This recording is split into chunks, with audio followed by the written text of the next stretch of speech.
Once more, everyone, subscribers, another time, look into some other stuff today. Yeah, scientific stuff today, biblical stuff.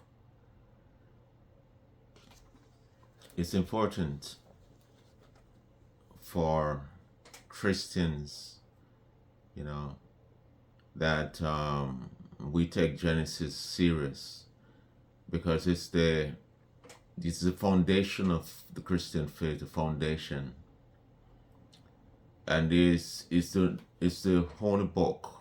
It's where the battle rages against Genesis, rages, and a lot of Christians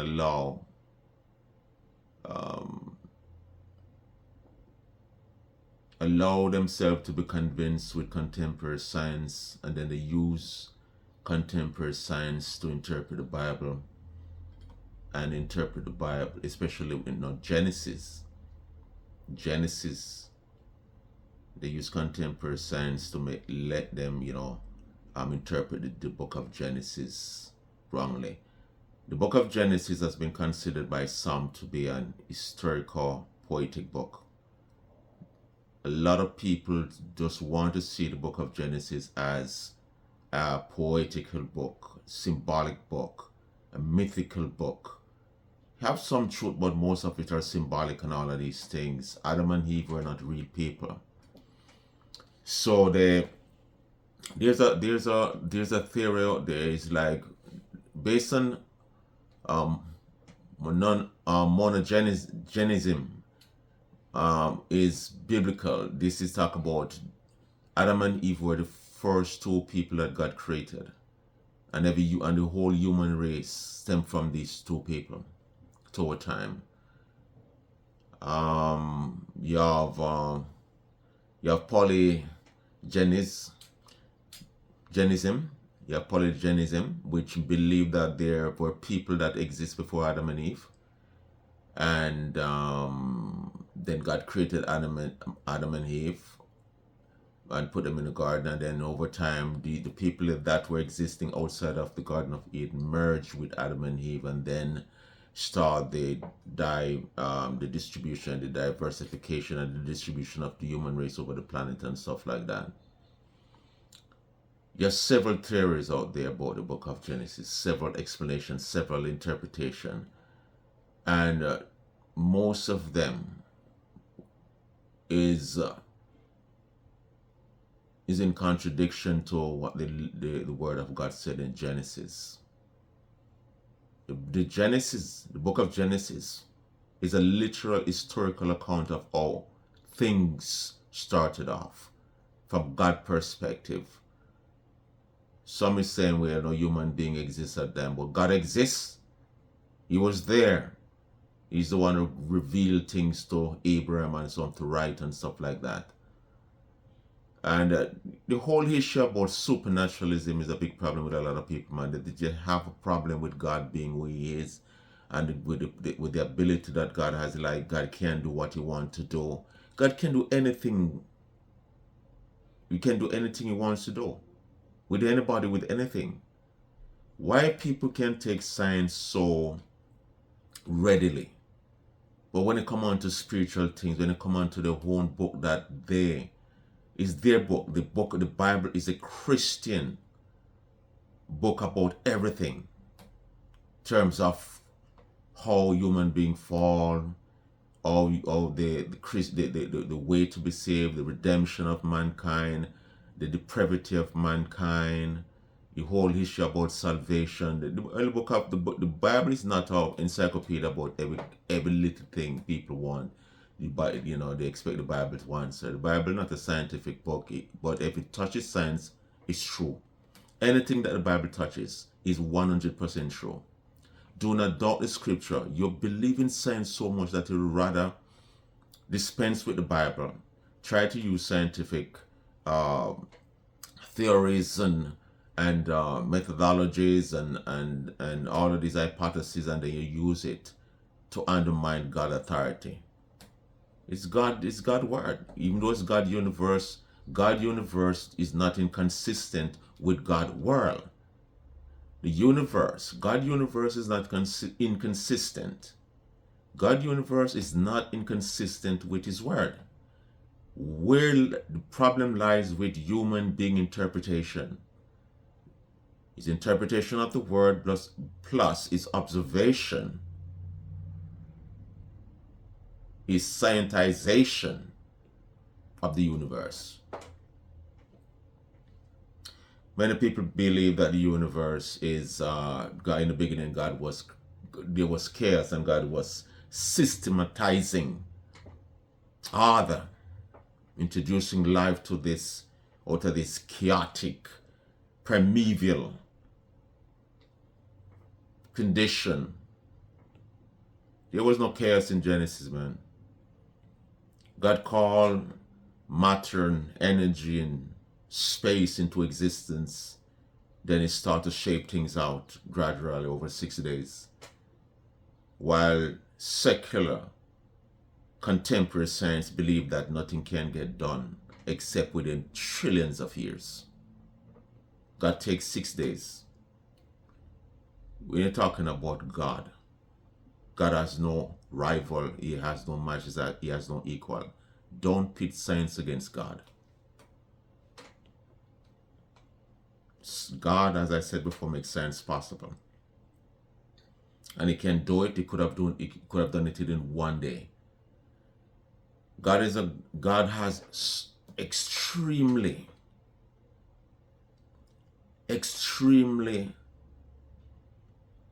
awesome, infinite power to can affect anything you want to affect.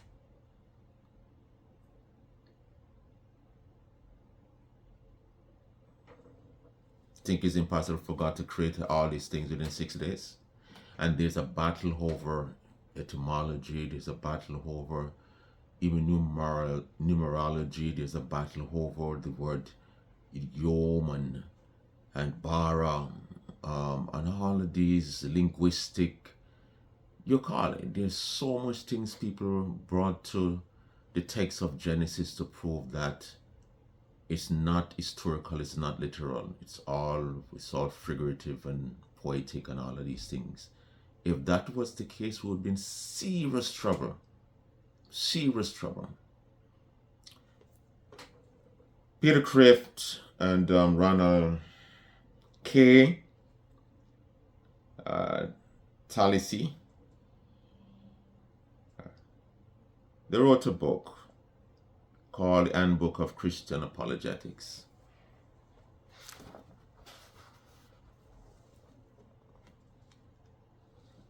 And listen to what they said. They co-authored this book together. But Genesis 3, in a crucial example in the Old Testament, there are 3 reasons why the fall couldn't be mere moral parable or fiction. First, if the fall is not historical at all, then its effect, suffering and death also are not historical.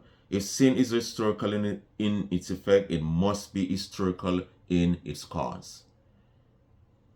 Second, if Adam's fall didn't really happen, then Christ's salvation need not to have really happened either.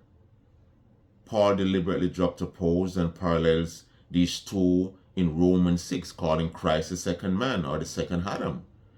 If the first Adam was not historical, why must the second Adam be? Because the reason why you have the second Adam is because you have the first Adam. Christ, the Bible make it very explicitly clear that Adam was the first man. There were no other people before Adam and Eve. If the first man was not historical, then why the second Adam be? If the disease is merely mythic, not historical, then the cure can be merely mythic, not historical. The disease talking about here is the depravity, sin. The depravity of the human race is one of the most, as Dr. John MacArthur said, it's the most feared gospel, the feared doctrine, the human depravity, because all of us are wicked and sinful and evil, And if it wasn't for God, none of us would be here, would eliminate us because we are so vile and wicked. And that's what Jesus came, that's what salvation is about, the depravity. And then Christ came to save us and give us a new nature. But then you have people don't like people talking about that anymore. People don't want to go to churches these days that tell them that they are sinners.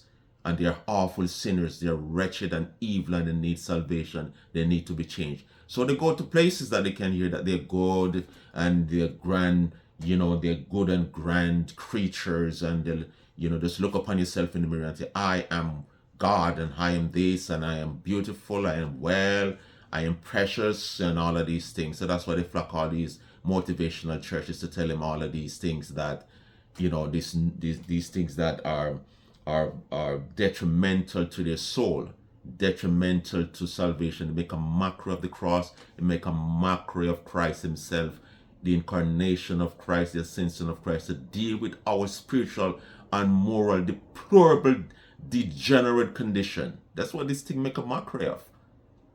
All of you people who's flowing to these motivational church looking for somebody to tell you that you're good and nice and beautiful, all of you are going to hell. All of you are going to hell. They're feeding you with poison, and you're just drinking it down, even down to the dregs, and you expect that can save you, contrary to the gospel, contrary to the truth about who we really are. Okay, stay there. Stay where you are. Believe it. Put a credo before all of these things that have been taught to you. Put a credo, I believe. Put a credo, I believe these things. And stay there. We'll see. Finally, if the fall didn't really happen in history, then God, rather than humanity, is to be blamed for sin. For God must have created us as sinners rather than innocent. If there was never any real unfallen state, then we were sinners from the first moment of creation. God was wrong to declare everything he made good. So the story must be historical. Genesis must be historical. But this is where the authors go wrong now. But it need not to be literal. It's like saying that Greek mythology with Odin and Thor and all of these Greek gods and goddesses they are historical, but they are not literal. That's what he's saying. This is exact comparison. That's what he's saying. The two trees, the talking snake and the magic fruit, seems to be poetic symbol rather than literal physical things. You hear that? The talking snake, the Bible talk about a talking donkey. What do you think? God can make anything speak. God has power to raise up stone to replace human being if he wanted to. You're talking about God.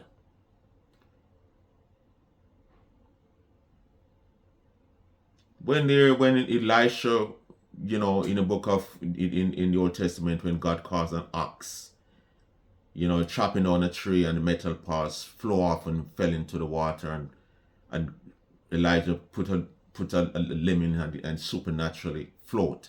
People look at these things and reject the Bible and reject God. This is contrary to physics. This is contrary to physics. Can a metal float? It's not some kind of leaf or paper or feather. It's a heavy piece of metal and it float. I don't believe in these things, man. The Bible is full of the most myth. Talking donkey, talking snake.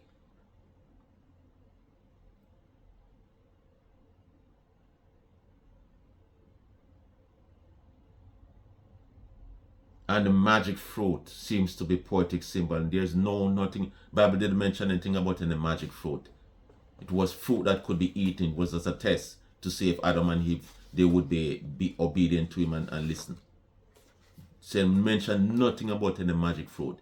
And the Bible didn't tell you that it was an apple either. Some people say the quince. The Bible neither said it was an apple, and the Bible didn't say that it was a queen. Stop the speculation. No, but none of us know. Just say a fruit. It was a literal fruit that could be eaten. And they did eat. You can eat a magic fruit. What's magical about the fruit? This is what I'm talking about.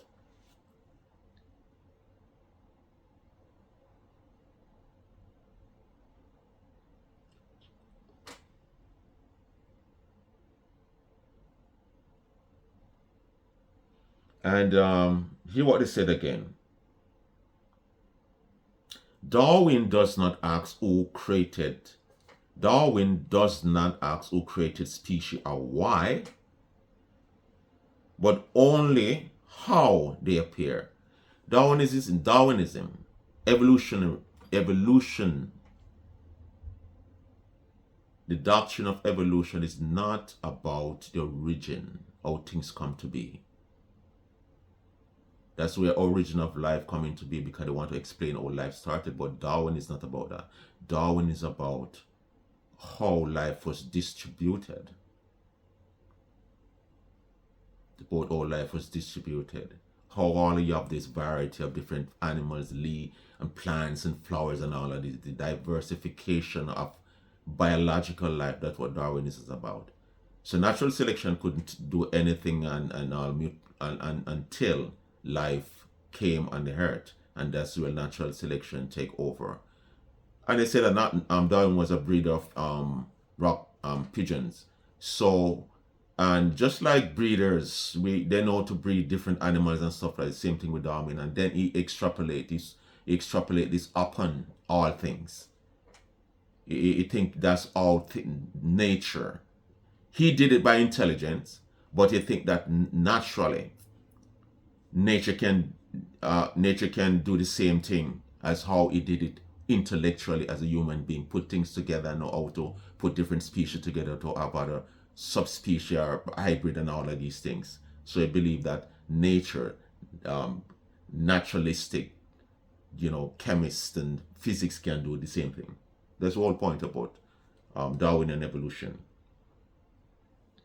Darwin does not ask who created species or why, but only how they appear. His answer is evolution by natural selection, and Darwinianism then come in with mutation.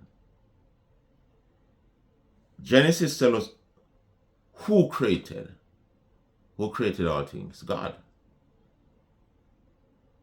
And he created them after their own kind. Every living species is different from the other. There's no hyena transform into some wolf or anything like dog, or dog come from wolf. God created wolf, he created dog.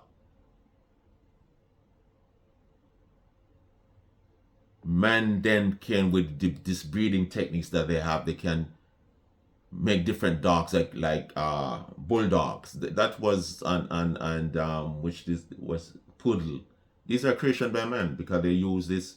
They breed these different species and know to do these genetic recombination and different, species put together, and they could breed different different dogs and stuff like that.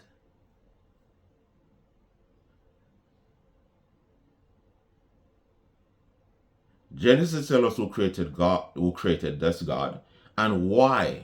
He created all things because he loved to create, and he created them for human beings, to bring glory to himself, to display his power, to display his artistic ability and creative genius. He created earth for us to be inhabited by human beings, and then he created human being and placed there. To give glory to him. We are created to give God glory, not for ourselves and our own selfish ambition and purpose. We didn't come here by some fluke, man. We were placed here by an intelligent being to worship him.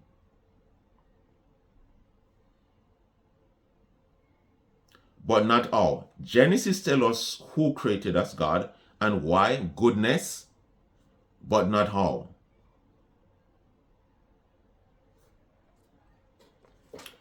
Why is it that William Lane Craig said the same thing, and many probably other people, even other Christians or people who call themselves theistic evolutionists probably say the same thing. That no, the Bible didn't tell us how God created. He didn't tell us when. So there is no way it could be trillions, billions, trillions of years, because the Bible tells us when He created these things. But science can tell us when, can give us an approximation, and that's why we have young earth creationism, young earth creationist. We believe that the universe is not any 15 or 14 or 13 or 12 or 11 billion years old. The universe is within 6 to 10,000 years old.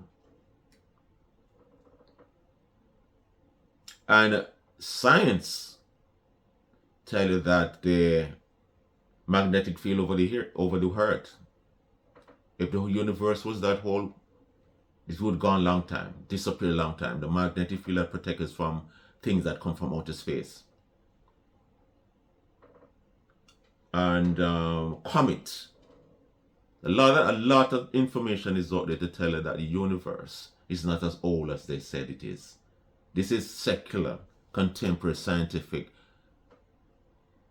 worldview that is grounded upon, that is predicated upon Darwinian evolution.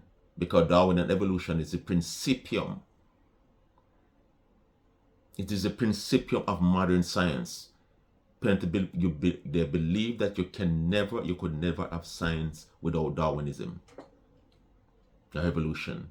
This guy wrote for over almost 100 of years. This guy wrote the theory of evolution. Would never dream that it would conquer, that it would become the undergirding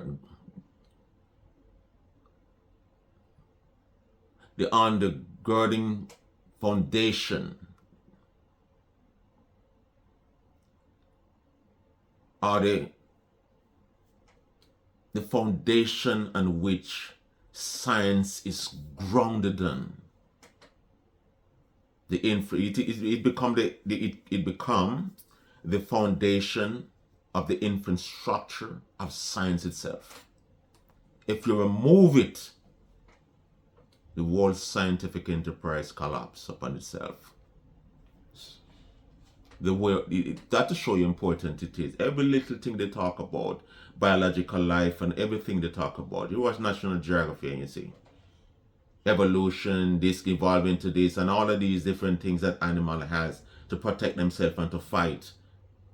Or it evolved over how many billions of years ago and all. No, God created them with those things. They were created to adapt to various climate and condition. They were created to use these poisons and use these different things. Every animal has its arsenal of weaponry, the things that they use to fight and defend themselves.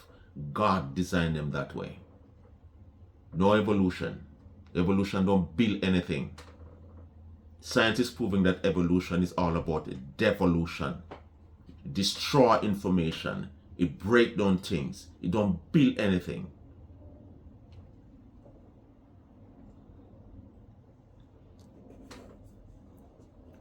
We're going to look at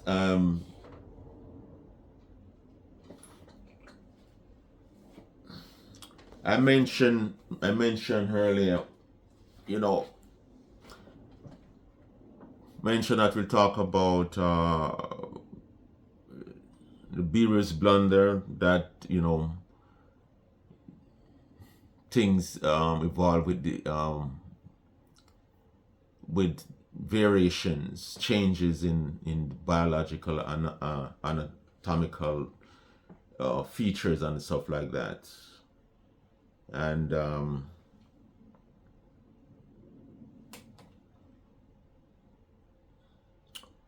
this is the story behind it.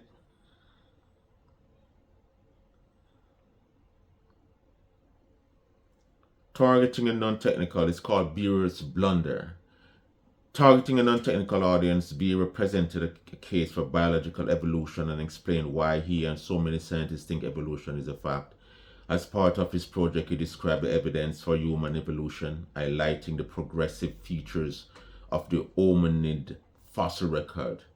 Berra argues, if an Australopithecines, which means southern ape, because they found it in southern Africa, Homo habilis and Homo erectus were alive today, and if we could parade them before the world, there could be no doubt about our relatedness to them. It would be like attending an auto show. If you look at a 1953 Corvette and compare it to the latest model, only the most general resemblance are evident. But if you compare a 1953 and a 1954 Corvette side by side, then a 1954 and a 1955 model, and so on, the descent with modification is overwhelmingly obvious.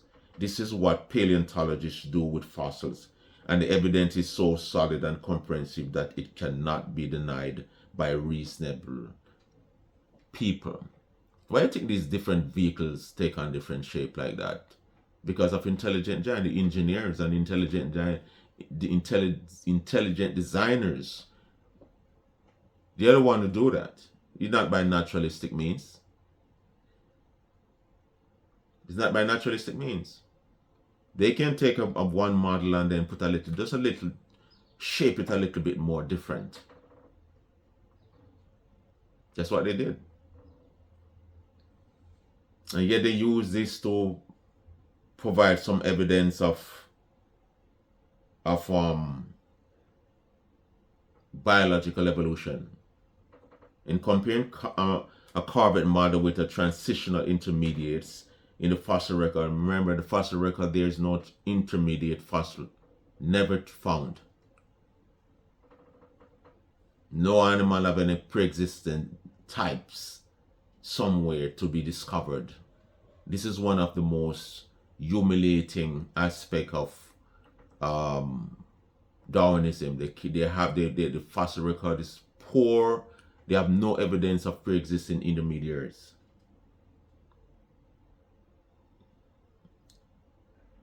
Berra made a significant error that has become known among creationists, an idea that intelligent design proponent as Berra's blunder. It almost goes without saying Berra's mistake was to use Corvettes, machine designed by automotive engineers, as an analogy of hominid fossil record. Always try to prove evolution by intelligence. Very counterintuitive. You can't do that. If you want to prove that evolution works, you have to just put the parts down and let nature take its course. You can't use intelligence, you can't use philos, you can't use telesis, you can't use anything that have to do intelligence to prove Darwinism. Because our Darwinian forces, our evolutionary forces, are naturalistic, chemical, physical forces, non-intelligent forces, non-causal forces that they claim to create things, you and I, with intelligence and all living species. So to illustrate it, you have to just use its own mechanism. You cannot use intelligence because you're contradicting yourself. Take out all, if you want, all the parts that make up a car, break it down to every single part and put it out there in the desert and leave it there for hundreds of years, thousands of years, and see if those parts will come together and make a car. That's what you should do.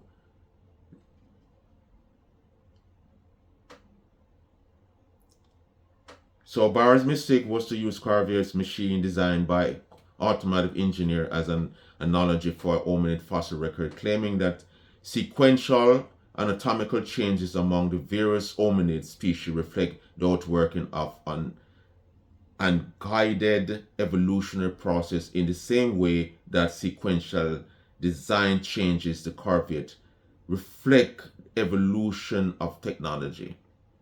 You see, this is where you call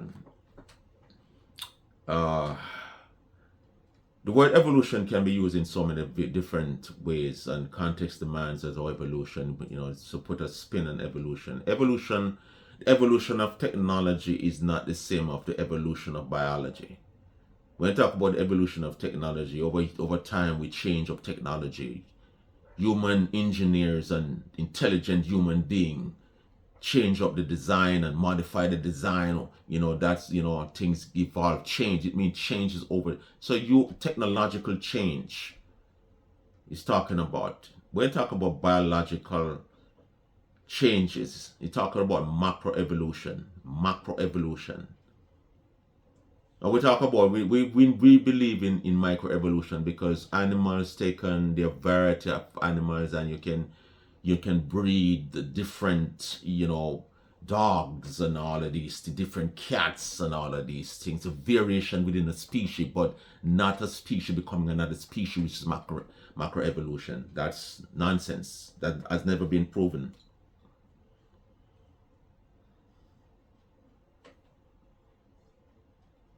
But as pointed out at the time by several creationist intelligent design proponents, the Corvette sequence actually tell us something about intelligent agents sometimes create. Namely, designers can attain their goal by progressively modifying existing designs.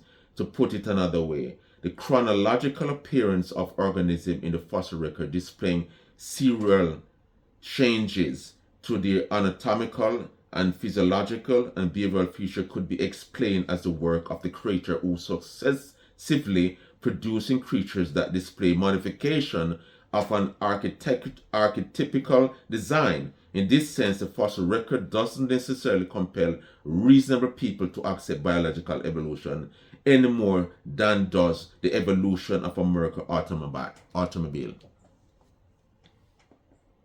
It's no argument against God, no argument against creation. They try so hard to prove that naturalistic physical chemical process can be a creator, can create things, when in fact it can create not anything whatsoever. And they always get caught up on their own philosophical tar baby. They always fall upon their own sword, man. Always fall upon their own swords.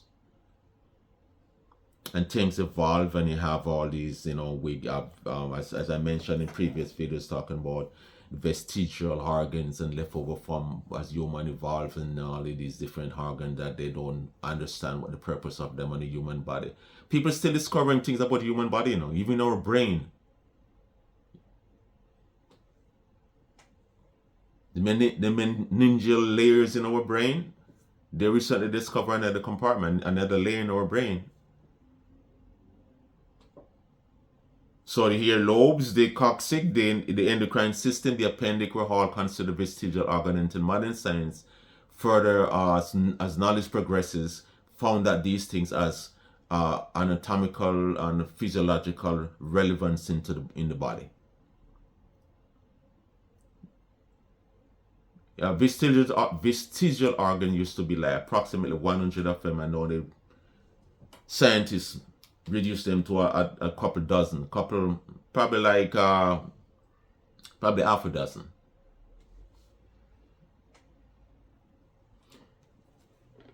Michael Bay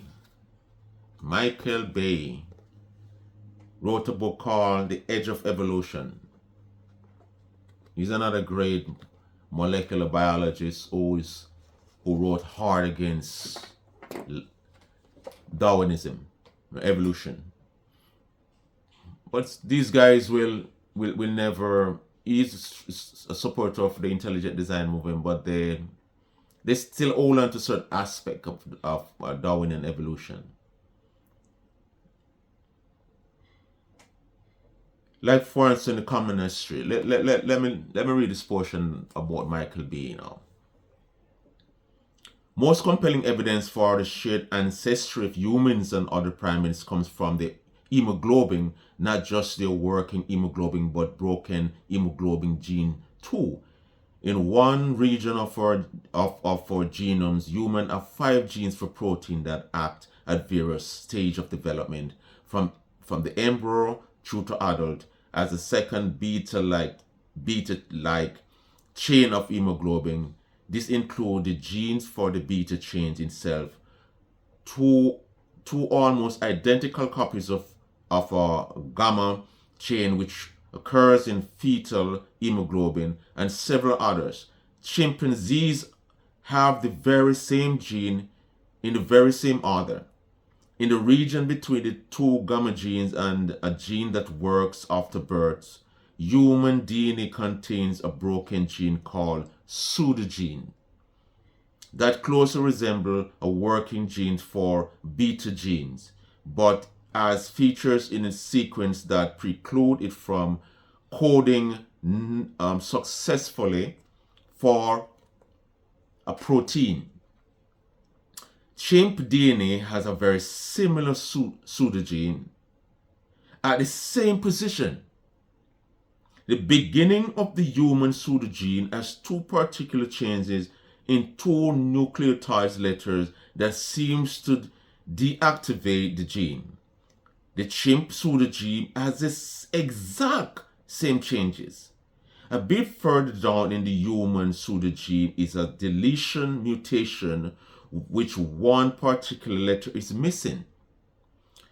For technical reason, the deletion irrevocably messes up the gene's coding.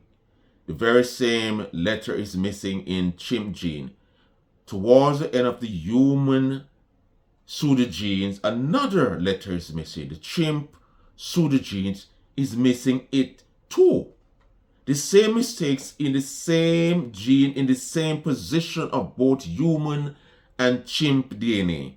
If a common ancestor first sustained the mutational mistake and subsequently gave rise to those two modern species, human and primates, that would very readily account for why both species have them now. You and I, you and the chimp, you and those big ugly gorilla. It's hard to imagine how there could be stronger evidence for common ancestry of chimps and humans. That strong evidence from the pseudogenes points well beyond the ancestry of humans. Despite some remaining puzzles, there is no reason to doubt that Darwin at this point right, that all creatures on earth are biological relatives. The bottom line is this: common descent is true, yet the explanation of common descent, even the common descent of humans and chimp, although fascinating, is in a profound sense trivial. It says merely that commonalities were there from the start, present in a common ancestor. It does not even begin to explain where those commonalities came from or how human subsequently acquired remarkable differences. Something that is non-random must account for the common descent of life. That's what he wrote.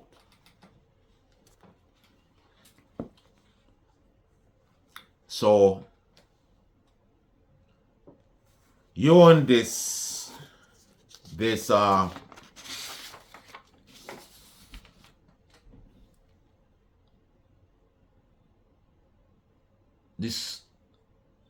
monkey, this troglodytes, the chimps.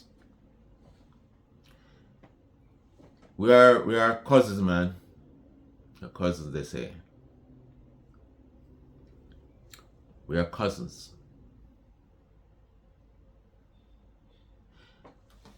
Listen, when these big ugly monkey out there in the forest are no relatives, man. God created them separately from us. No science can confirm that. All they can say is that there's a common ancestor. Who or what is that common ancestor?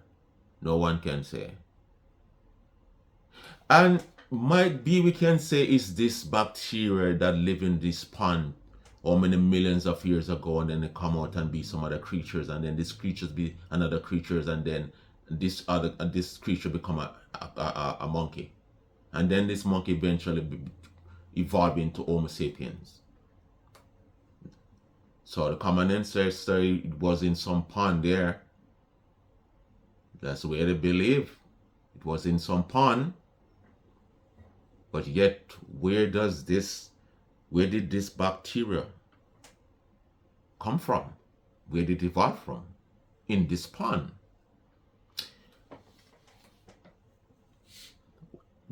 This evolutionists and this people that's the proponent of this worldview must stop talking about we are relative. We are not. We are there. We are all of these life forms on the planet. We are no relatives. They are just created by God. God created in abundance and created different species and kinds and all of these things. What species is a more modern name, but Bible talk about different kinds and all of these things. But there is a commonality among us, of course. They live, we die, they die. The makeup of protein, we make up of protein. That's why we can eat them and don't die. So there is no common. The only thing the only thing I will say to Michael Bay and all those who are listening, we are no monkey share no common ancestry. We and those big gorilla, those big great apes out there in the forest, we share common creator. That's all we have in common. The same God that made me made them.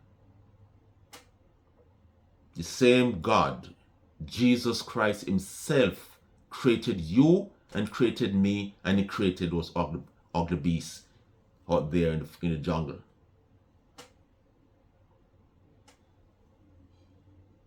Not because you have some genes in a specific place of the human genome similar to one particular spot, and the similarities within the human genome between a chimp make us have the same ancestry, are the same common ancestor. It doesn't prove that point. God, as we said, that's where homology come into play. God can use the same archetypical design and modify it.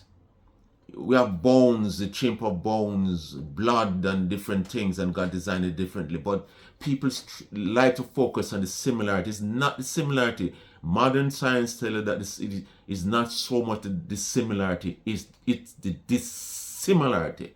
The dissimilarity among species. And as scientists grow and molecular biology, advance, there's so fundamental difference between us and any other animal species. Biblically, no chimp, no orangutan, no gorilla was created in the image of God. There are a lot of things they can't do. They cannot metacognitate their thoughts. They have no self-awareness. They have no sensus divinitatis. They have no sense of the divine. They are just base, brutal animal that can kill us and eat us. Right? They are brute beasts. And because they use a little stick and dig out some ants out of a ant's nest and eat it, and can use other little things to break things. Oh, they are so intelligent and par with human beings. Why can't a chimp come out of the forest and build a house like what we live in? Why can't he? But yet we can live out of our house and build a nest of a chimpanzee and live in it.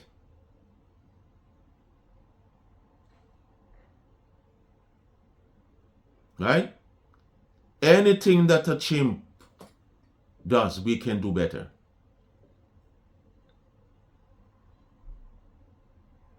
Well, probably I could say probably climb on a tree and swing. Probably they'll beat us to that.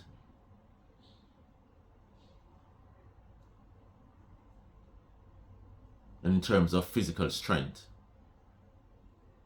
But a chimp is a chimp, and where he is, he's going to stay there until he died, and we'll never step outside of that to do anything else. No care what you do. Give him a shovel, give him anything, give him a book, give him a computer, you can't do nothing with it. He does not have that ability. Yet we put them on par with us in intelligence. Come on, people, man. Shame on you. We have no common. It doesn't matter what the similarity in the gene is. In certain part of the human genome and and chimp genome, it says nothing. It's just tell you about the versatility of the Creator God. That's how you can use, these genes and protein to create and different species and all of these things, and not because you have certain genetic similarity or chromosomal similarity between us and the chimp. As I said before, as science progresses, 99% of they claim that we are the chimp share 99% of the gene goes down, down, down, down, down, down, down, down, way down. We are not that similar scientifically as we once thought. So when you look on this big, whole, ugly chimps and gorilla in the forest, do not call them your cousin. They are not your relative. They are brute beasts. They are animals. Just look on them and learn about them and stuff like that, and be fascinated about what you have learned about them. Just leave it at that, man. But you're not your relative.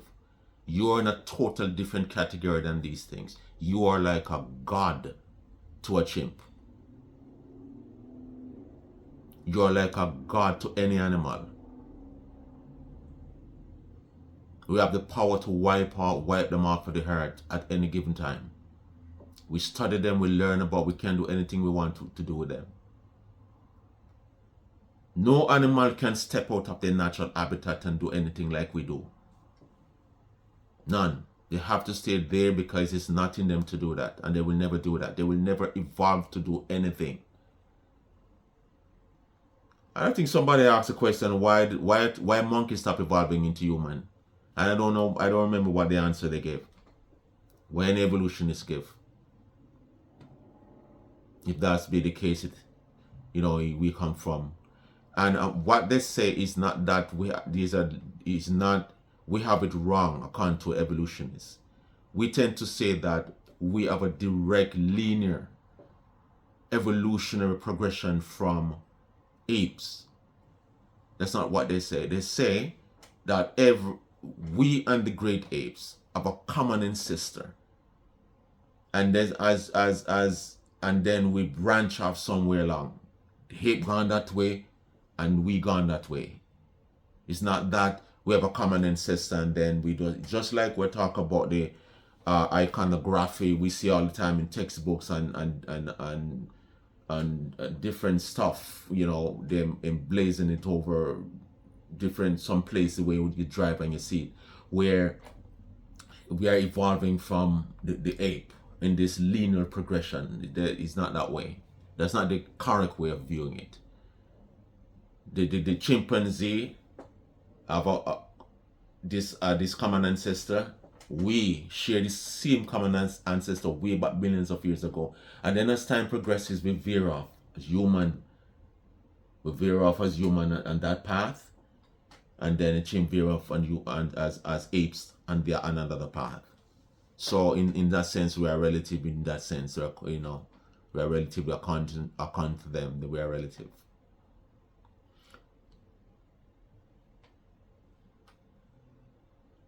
Similarity to anything though doesn't mean anything, man. It's similarity in our gene, and as I said before, human beings and living things are more. That's why when in Teleki that Aristotle talk about this and vitalism talk about there's this aspect of living thing that is not biological, not physiological. That is what give form. That is what give life to the creatures. But science, they way back then looked down on these things as non-scientific and all of these things. But even if you don't want to say entelechy, you don't want to say vitalism, a vital, some kind of vital force, that give animation to us and stuff like that, form to us. Then when the self-consciousness aspect of it, the soul, it's the soul, and we have a soul. Chimp has a soul, but not, he has a spirit too. That's what make him alive. That's what make you and I alive. The spirit in us, and what we call a soul. The soul of a chimp is not qualitatively the same as the soul of a human being.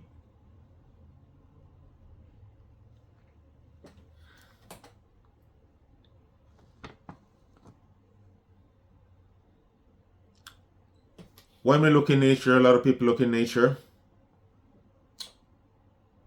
A lot of people look in nature and talk and see, say a lot of stuff in nature that seems to prove that God is a sloppy creator. I mentioned that in one of my earlier videos.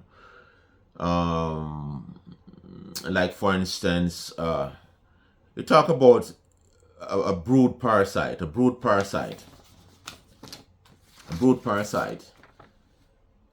even the Bible, I read something in the Bible, like for instance in Jeremiah 17:11, like a partridge that hatches eggs she has not laid, so are those who get their wealth by unjust means. At midlife, they would lose their riches. In the end, they will become poor old fools. Like a partridge that hatches eggs she has not laid. What do we mean by that?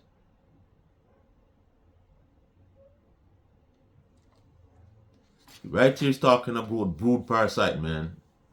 Brood parasites. Cuckoo. Birds, one of the famous one is called the European cuckoo. That he doesn't want to make his own nest. He lay nest in in another bird's nest. And some birds can recognize the size of the egg and say, this is not my egg, and then flip it out of the nest. Some birds don't. But then what they do, they invade the bird's nest, lay their egg there, and sometimes the egg is bigger than the other birds. But some birds do recognize the difference, kick it up, but others just don't recognize it. And they stay there and they brood their egg, and then how come this chicken that is much bigger than the bird nest that they laid in, and this little thing just like when you rest, you're pushing a furniture and you rest your back against the furniture and just use a quadriceps and just start to push against it to move it. That's what this, as little as this little hatchling is, that's what it does to push all the other birds out. The birds that belongs into the nest, because that's their mother's nest. This bird that comes from the brood parasite, the bird that lay their egg, when they had to push out all of the other chicks out of the nest, and he alone is there. And even if the other chicks survive being pushed out of the nest, sometimes when you look, that bird come from the brood parasite is so big, and then the mothers feed it and stuff like that, not knowing until it does fly away and stuff like that. And I'm saying, this is cold, man. These things in nature. And then the fascinating thing again is what you call the cordyceps and the hands, that these parasites affect the hands, and then the hands climb up and then grab onto the branch and just stick there, and then the parasite just take them over as zombies and just come, they drain them of all the nutrients before filling the body with spores, and fungi will produce out of it and compel the insect to seek out and remain there, before it expel the pores of the fungi, and that affect other hands and stuff like that. People look at these kind of stuff and they say, but no man, God did. God didn't. This God that the Christian talking about, he's not the one. It must be a process of evolution, because I would rather believe that evolution is responsible for these things within nature, not God. God is a good God. He wouldn't create things to do function that way in nature.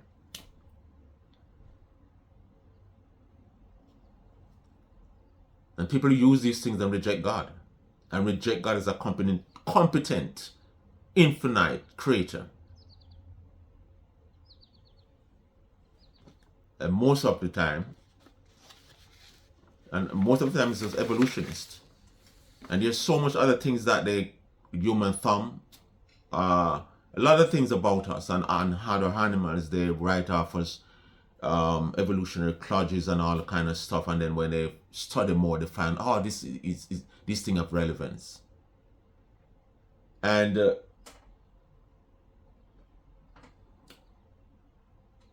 mutation, I was going to give you some information on mutation, but I don't want to belong, so I'm just going to forego that and just say mutation in biology. We are mutants, really, just like what you see in X-Men. Not in the X-Men sense, but we're mutant because there are a lot of mutation that takes place in us as replication takes place in us, and a lot, millions over generation and stuff like that. But they are not. Most of them are not deleterious. They are not detrimental, but after a while, probably as population growth and stuff like that, and but most of the disease that affect us is through genetic mutation and information. I didn't get to mention information. That is problem with Darwinism. Information is a big problem with evolution, because where did information come from? I'm talking about information here. Where did information come from? It cannot evolve. It has to information come from the brain, intelligence, computer science, and all of these things. The human genome, the DNA, the double helix, and all of these things, and the amount of information that is compressed in that small little molecule is like taking a rope how many feet long and just squeeze it into a grape, and there's so many analogies they use to explain all of that, to show the intricacies. It's to show you that this code, this biological code with these over 3 billion letters, and these letters come to form what is called the sentence, which is which is the triplex and the codons, and then the codons form a book. The entire body is a living book, and it's not metaphorical. It's a one-to-one. It's that's what it is, literally. We're a written text. Every living organism is a written text. That's why they talk about when deletion and the things that cause mutation within an organism is deletion of an insertion of certain letters, like when you're writing certain things and you left out one letter, you put in another extra letter, and all of these things. These are things that actually take place in our bodies. They call mutation and cause a lot of problem and so off, and create a trade-off, like I was telling you before, where it causes homoglobin defect, but at the same time, this homoglobin defect confer upon us a resistance against malaria and all of these things. And then evolution look on the human gene, and because a particular gene do not code for protein, because protein is necessary for the life of the organism, they consider these things junk. Now let me give you some information. Hold on a sec. Let me give you some information. I'll finish off with this. I don't want it to be fatigued, so I'm going to finish off with this.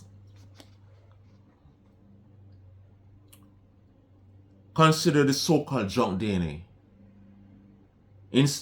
Instances of it now appear to have several important functions previously overlooked, just like the vestigial organs. They jump the gun and say these things have no biological or physiological function or necessity to the overall species organism. They regulate the timing of DNA replication and transcription. They tag sites that need to have their genetic material rearranged. They guide RNA splicing and editing. They help chromosome fold properly. And they regulate embryo development. You see? Without what is so-called junk DNA, fetal development would be a chaotic process. This is just a partial list from an example of bad design. Junk DNA has turned out to be one or more demonstration that life's information processing systems make the best computers humans have managed to devise look like a child's play. When design is allowed as possible explanation, it can press scientific investigation not to give up too soon when certain aspect of life seems unnecessary or superfluous. Superfluous, excessive. A design approach can thus prod science on a new and exciting direction, much as it did at the birth of modern science. Let me read that aspect again to show you. Nothing that man make can rival the genetic code. The origami, you know that the origami heart that the Japanese, they use paper and fold it in different way and form this object. That's all this information dimension in our human genome. You think it's a linear thing? It's human. There are different level of communication, information layers within the human genome, very and highly complex.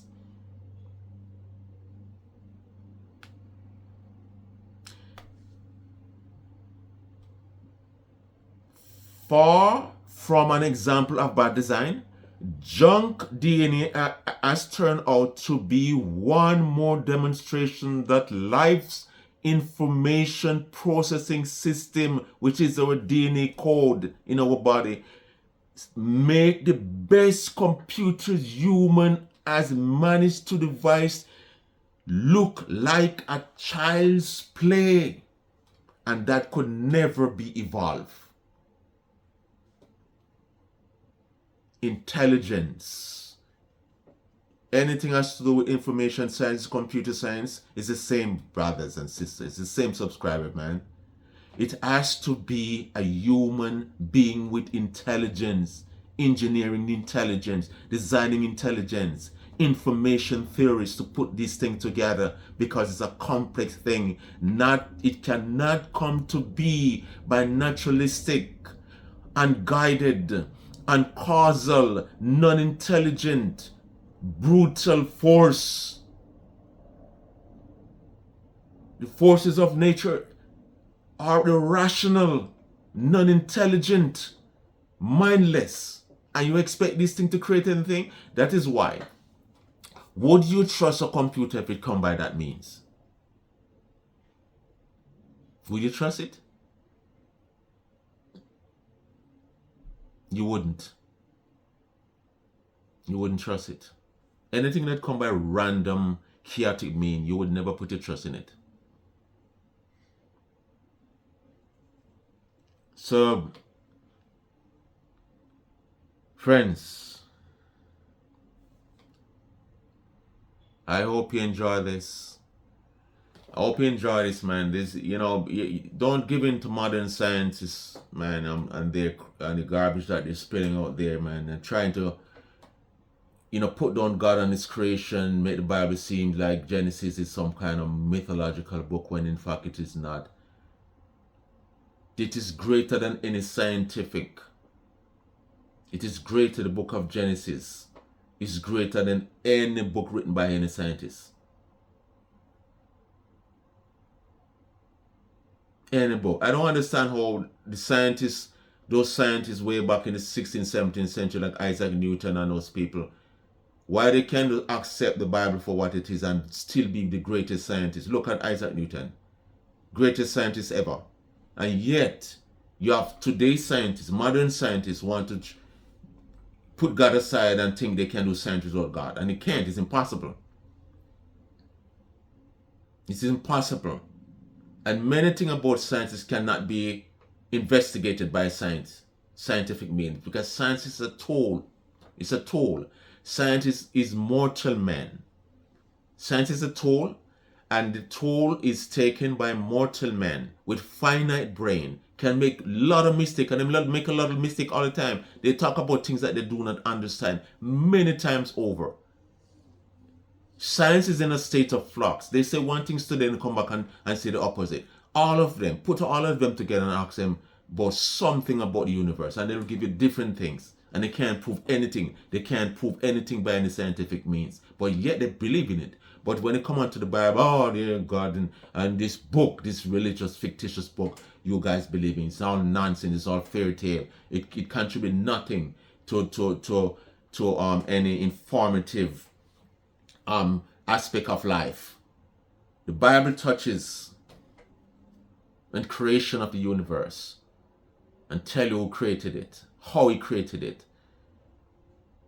Even Christian people believe that the Bible didn't tell you how He created all of these things. It tells you. The Bible tells us all.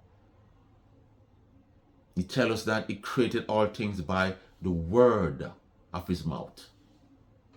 He said, let there fiat lux, let there be light. Bam! It appears. The same thing. Let the sea bring forth everything I want to see. All the creatures that I want to be in the sea. Let the sea bring forth all of them. Bam! They appear. Why is that so hard for us to believe when we're talking about God here? That tells you that your concept and your understanding of who God is not biblical. That to tell you. And you Christian people, look at it this way. Why is it so difficult for you to believe that God created all of these things? Many of these things, we were not created instantaneously. Human beings were not created instantaneously. But all of the life forms. Right? They call them and they disappear. The trees and the herbs and all of these things come instantaneously on the face of the earth. Well, fully mature with fruits and jackfruit and raspberry and coconut and all of these things. Right, when they appear, they come fully grown.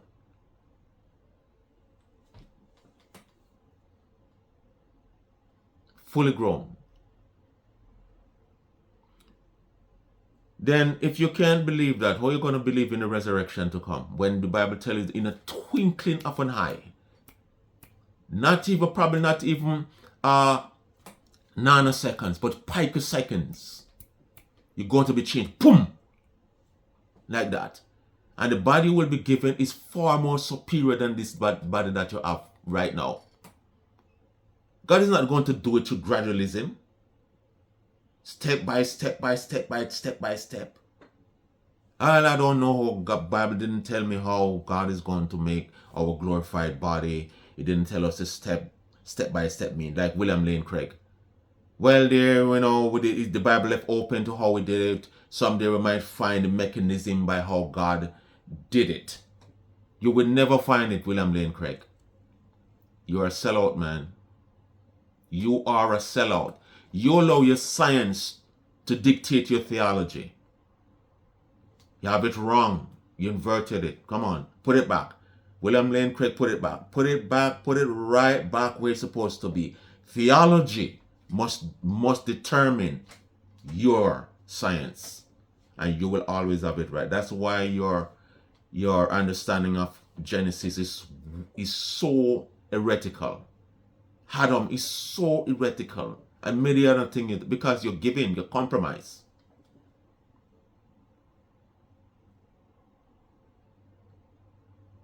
God did it instantaneously in Genesis, and in the end, when you get your resurrection body, all those true believers, when Jesus come, and you shall be changed according to part, at the sound of the trumpet, your entire body, that is so complex, the most complex thing within the universe itself, will be changed in an instant, in virtually incalculable instant. Your body is going to be changed into something more superior than in any comic hero you can read of. Superman, the Incredible Hulk. Call them out. All those heroes you find in the comic, there will be nothing compared to us. An angel can make Superman look like a little kid. Keep that in mind. An angel can make Superman look like a little kid. Beat him up bad and destroy him, and even kill him too with one blow. You see, that's what we're talking about, people. That's what we're talking about. Defend the word of God. It is by the Bible we live. It's by the Bible we do everything. It is by the Bible we interpret and explain everything around us. It is the ultimate worldview, and it is the correct worldview. Don't let any science convince you and make you go back to the Bible. Oh, Adam is not real. Jesus this. God didn't create in 6 days. Oh, God, because scientists said a lot of garbage and foolishness. And a lot of things they don't understand. And they won't say they don't understand. Many will come out and say, we don't understand. And let me tell you something. They will never understand. Many things about human as long as they live. That's why James Stewart said many of these professors and these researchers in origin of life will die before they solve it. They will die. The student will die before they say. You know why? Because the origin of life, as I said before, is a mystery. If you just believe that God created life, that's the answer. It's easy like that. God himself created all his life. But you don't, not God, so I'm going to look for the mechanism that's responsible for our life. And they're searching in on the ocean, searching all over the place, in the water and chemical this and all kind of stuff you come up with, and you cannot prove it. And you change it every year, change it, write all kind of paper, you can't. You can't. Looking for some unknown laws, looking from some unknown mechanism, all of you, as James Stewart said, will die and die and die and die, and your student professors will die and die before they ever come to understand what is the origin of life, because the origin of life is not a biochemical, naturalistic means. It didn't. It has nothing to do with spontaneous regeneration. Bam! It just appear like that. By some unknown mathematical or some unknown law. God spoke it into existence, my friend. Believe that. That's the answer. Believe it. Okay, my friend, that's it. I'm over by 13 minutes. I didn't want to go that long, man, but I gotta get fired up. I want you to know that, man. So, thank you for watching. Remember to subscribe. Leave a comment. Any question you have to ask, whether you disagree with me, you believe me, you can do your own research, because all my information, I don't want to tell anybody anything that is off, man. I do my research. All of these, what I'm talking about, you're coming from brilliant mind that doubles my mind by many orders of magnitude. Right? So, subscribe. Out.